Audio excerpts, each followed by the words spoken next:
Welcome.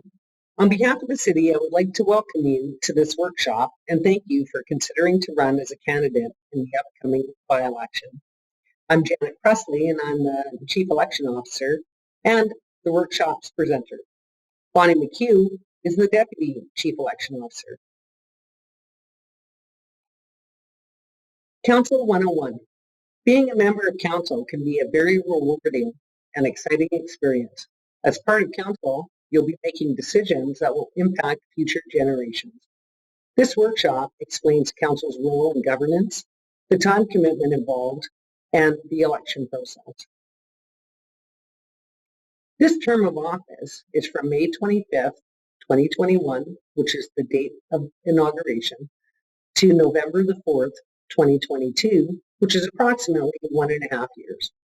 The next general local government election will be held on Saturday, October 15th, 2022. This slide portrays various Fort St. John statistics. Population according to the 2016 census, our trading population, what our draft capital budget is for this year, as well as our operating budget. The median age of residents is 31.5 years old, which is one of the youngest populations in Canada, although more and more local seniors are staying in Fort St. John to enjoy their retirement here. Local government framework. The structure of local government is divided into two primary roles: political, or policymaking, and administrative, which is the day-to-day operations. Examples of council's policy-making decisions that provide direction on day-to-day operations include adopting a budget, adopting an official community plan, adopting zoning bylaws, making policy resolutions, or strategic planning for the future. The strategic planning part is really fun. Council has one employee, and he's Milo McDonald, and he's the Chief Administrative Officer.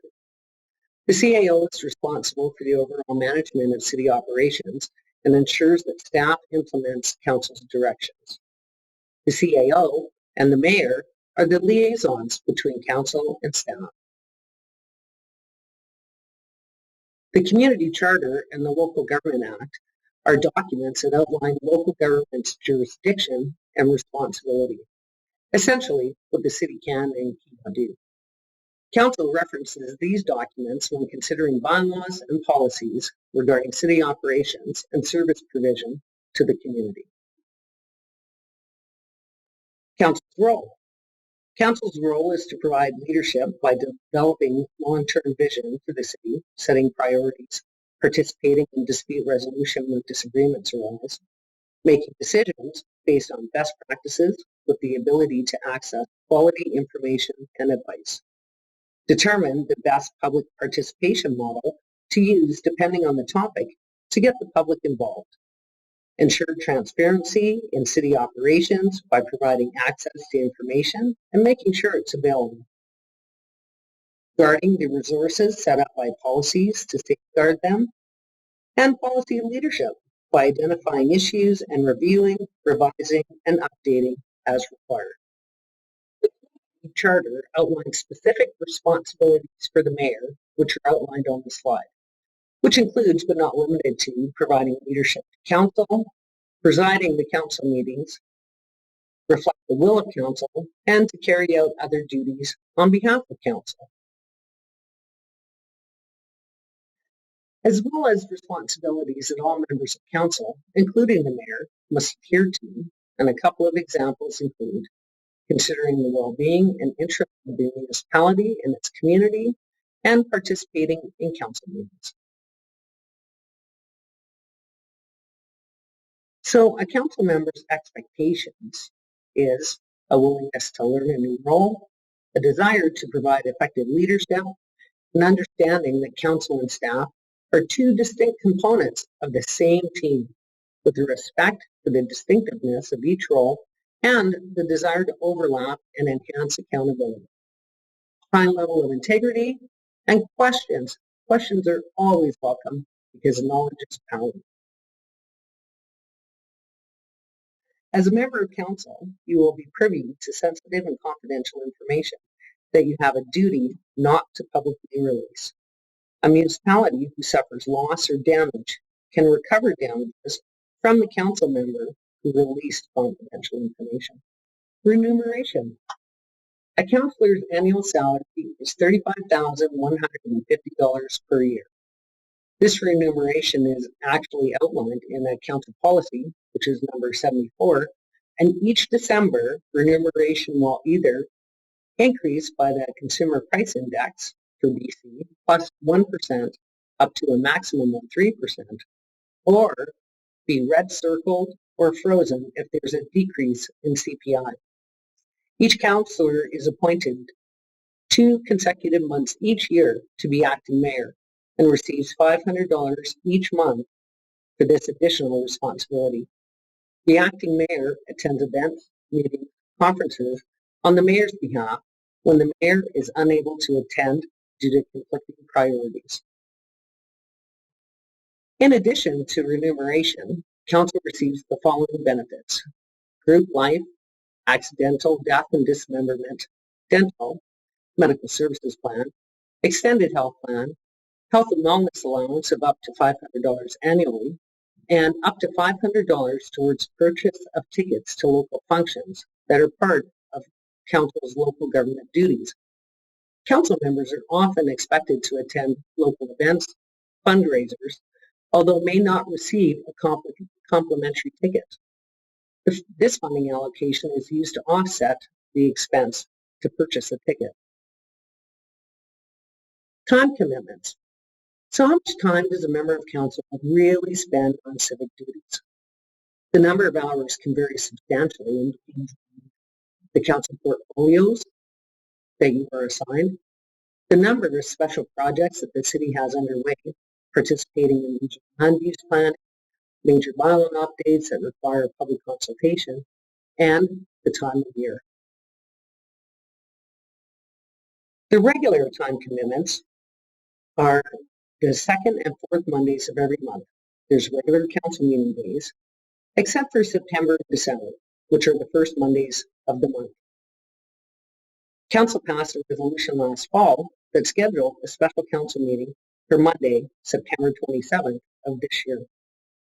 Supper is provided when meetings are expected to go past 6 o'clock. For example, when a public hearing or a public meeting is scheduled. Closed council meetings follow the regular council meetings if these meetings are required. Regular council meetings start at 3 o'clock and have adjourned as late as 8:30 or longer if approved by council resolution. Most meetings end by 6:30, but it depends on the number of topics and reports that are on the agenda. If possible, it would be best to block the second and fourth Mondays from 1 o'clock in the afternoon to 7 out on your calendar, just to ensure that you're available and there isn't any other scheduled. COWs are scheduled to coincide with regular council meetings, although they can be scheduled for other days and times if a meeting is required. Committee of the Wholes can start as early as 1 p.m. in the afternoon or as late as 2:30, and the start time depends on the number of topics on this agenda. COWs are less formal than a regular council meeting. The topics, reports on these agenda have a variety of options for council to consider and debate. Recent topics include grant and aid applications, kin and reverse park designs, capital and operating budgets.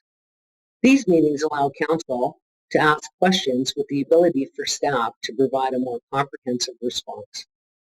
During the budget season, which starts in September of each year, there are usually COW meetings scheduled every Monday until early December.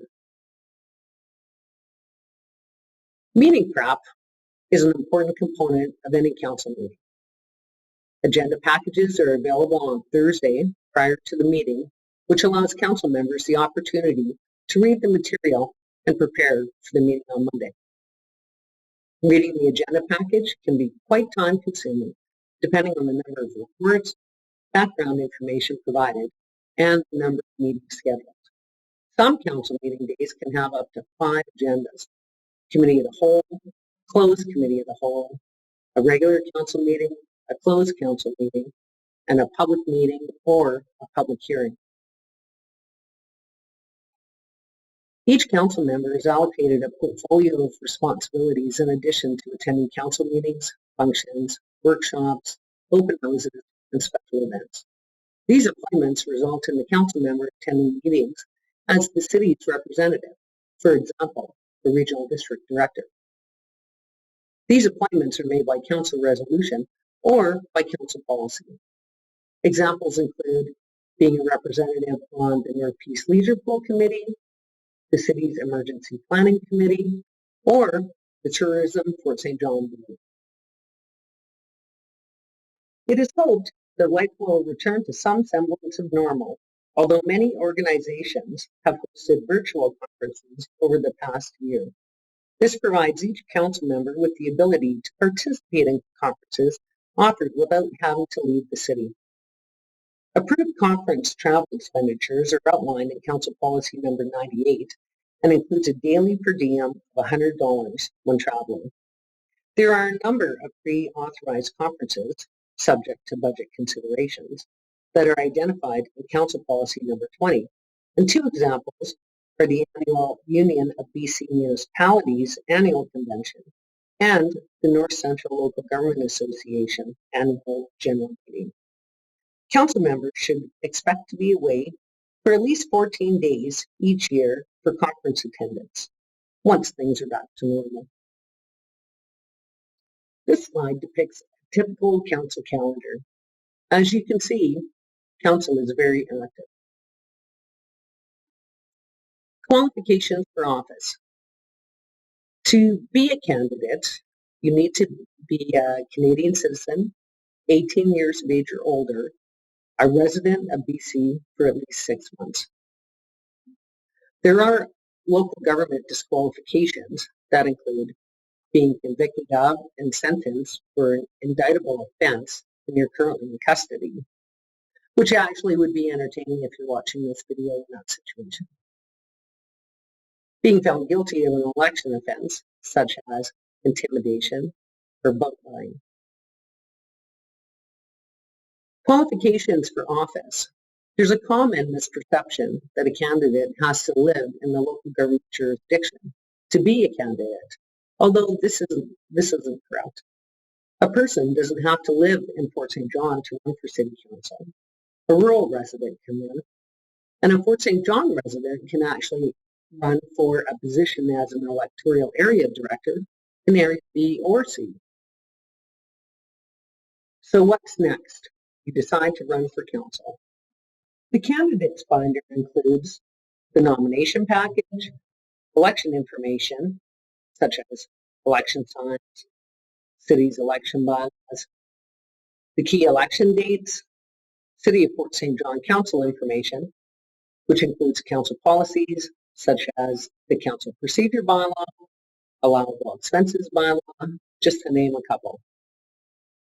There's a lot of city information within this binder as well, which includes the annual report, as well as the capital projects that are being planned for 2021. There's Election BC and Municipal Affairs information, which includes the candidate's guide to local government elections and what every candidate needs to know. There's also a guide for municipal council members and regional district directors in BC. Campaign financing forms are also part of the nomination package and are administered by Elections BC. All finance-related questions should be directed to them. If you'd like to pick up a binder from City Hall, you can contact Bonnie or I in advance, and one of us will ensure that that document is available for you to pick up. Things to do.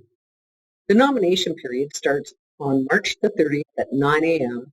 and ends at 4 p.m. on April the 9th. This is the only time period in which candidates can submit their papers. The Local Elections Campaign Financing Act requires a candidate to open up a bank account prior to incurring an election expense. For most banks, you'll need to book an appointment to open up this type of account. A $50 nomination deposit is required as part of your nomination package. This deposit is held until the election is over, and it is returned if all of the required documentation has been submitted. A check is preferable. New as of 2018, there's new campaign expense limits. So for a councillor candidate, you're allowed to spend up to $9,001.64. Elections BC will be able to provide the additional information regarding these expense limits. Nomination withdrawal. So you put in your nomination papers and then something happens within that time period and you decide you're unable to run. You still have the opportunity to withdraw your nomination, but this has to be done by April the 16th. Why do council members resign? In 2014, the local government elected officials' term of office changed from 3 years to 4. A lot can change in a person's life over that time frame, which can result in resignation. Time, the person didn't realize what it would actually take to be on council. Money, there's a time commitment versus compensation. Single issue, the topic was addressed, so the person's necessity to be on council isn't as imperative as what it once was. There's increasing complexity. They move out of the community. Their job changes. Impropriety. They're not in the majority. Public rudeness and pressure. Behavioral issues such as impatience, rigidity, inability to lead collectively. General election day is on May the 15th. Candidates cannot loiter in the polling station area. A candidate can come in to vote, if eligible, but you must leave immediately after voting. It's recommended that candidates utilize one of the advanced poll dates, which are on May the 5th and the 12th. Candidates are invited to review the election proceedings, also called a count, once the polls close at 8 o'clock. Immediate family is defined as spouse and children only, and this is dependent on COVID-19 regulations in effect on May the 15th. You need to be there by 7:50.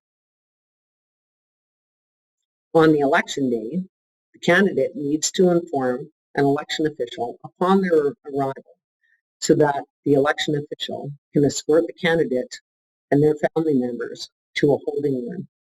This area is used so that voters do not see the candidates when they walk in to vote.